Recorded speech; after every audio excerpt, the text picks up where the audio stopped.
بسم اللہ الرحمن الرحیم۔ شروع اللہ کا نام لے کر جو بڑا مہربان نہایت رحم والا ہے۔ الف لام میم۔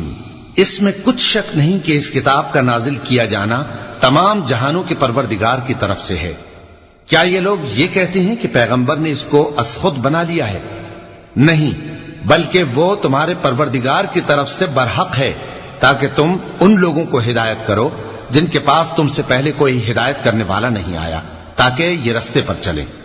اللہ ہی تو ہے جس نے آسمانوں اور زمین کو اور جو چیزیں ان دونوں میں ہیں سب کو 6 دن میں پیدا کیا، پھر عرش پر جلوہ افروز ہوا۔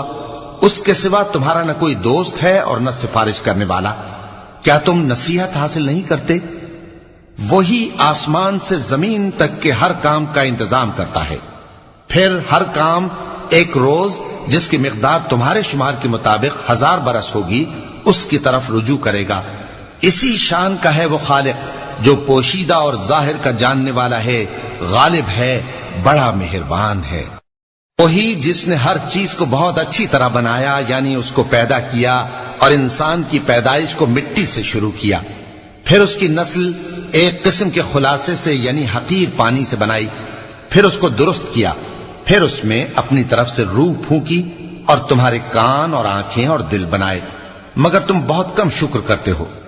اور کہنے لگے کہ جب ہم زمین میں ملیا میٹ ہو جائیں گے تو کیا اثر نو پیدا ہوں گے؟ حقیقت یہ ہے کہ یہ لوگ اپنے پروردگار کے سامنے جانے ہی کے قائل نہیں۔ کہہ دو کہ موت کا فرشتہ جو تم پر مقرر کیا گیا ہے تمہاری روحیں قبض کر لیتا ہے، پھر تم اپنے پروردگار کی طرف لوٹائے جاؤ گے، اور تم تعجب کرو جب دیکھو کہ گناہگار اپنے پروردگار کے سامنے سر جھکائے ہوں گے اور کہیں گے کہ اے ہمارے پروردگار، ہم نے دیکھ لیا اور سن لیا، تو ہم کو دنیا میں واپس بھیج دے کہ نیک عمل کریں، بے شک ہم یقین کرنے والے ہیں۔ اور اگر ہم چاہتے تو ہر شخص کو ہدایت دے دیتے، لیکن میری طرف سے یہ بات قرار پا چکی ہے کہ میں دوزخ کو جنوں اور انسانوں سب سے بھر دوں گا، سو اب آگ کے مزے چکھو، اس لیے کہ تم نے اس دن کے آنے کو بھلا رکھا تھا۔ آج ہم نے بھی تمہیں بھلا دیا ہے، اور جو کام تم کرتے تھے ان کی سزا میں ہمیشہ کے عذاب کے مزے چکتے رہو۔ ہماری آیتوں پر تو وہی لوگ ایمان لاتے ہیں کہ جب ان کو ان کے ذریعے نصیحت کی جاتی ہے تو سجدے میں گر پڑتے اور اپنے پروردگار کی تعریف کے ساتھ تسبیح کرتے ہیں اور غرور نہیں کرتے۔ چونکہ آیت سجدہ تلاوت کی گئی ہے لہذا سامعین پر سجدہ واجب ہے۔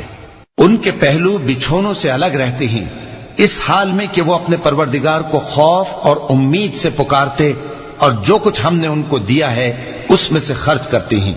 سو کوئی شخص نہیں جانتا کہ ان کے لیے کیسی آنکھوں کی ٹھنڈک چھپا کر رکھی گئی ہے، یہ ان اعمال کا صلہ ہے جو وہ کرتے تھے۔ بھلا جو مومن ہو وہ اس شخص کی طرح ہو سکتا ہے جو نافرمان ہو؟ دونوں برابر نہیں ہو سکتے۔ جو لوگ ایمان لائے اور نیک عمل کرتے رہے ان کے رہنے کے لیے باغ ہے، یہ مہمانی ان کاموں کی جزا ہے جو وہ کرتے تھے، اور جنہوں نے نافرمانی کی ان کے رہنے کے لیے دوزخ ہے۔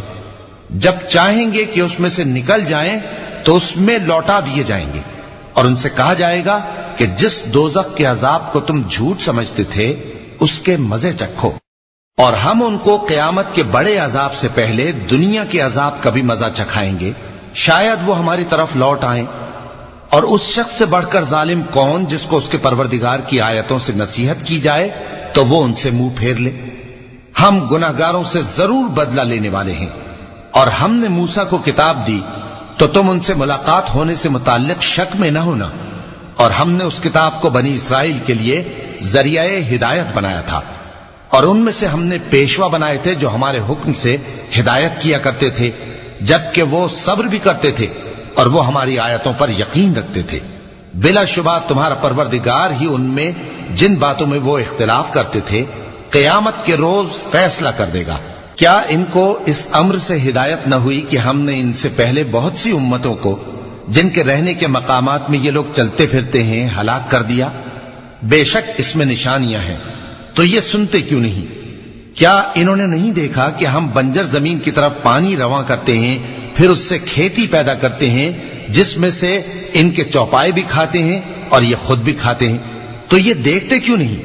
اور کہتے ہیں اگر تم سچے ہو تو یہ فیصلہ کب ہوگا؟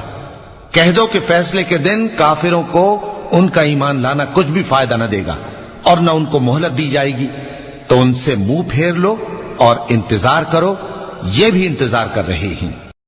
صدق اللہ العظیم۔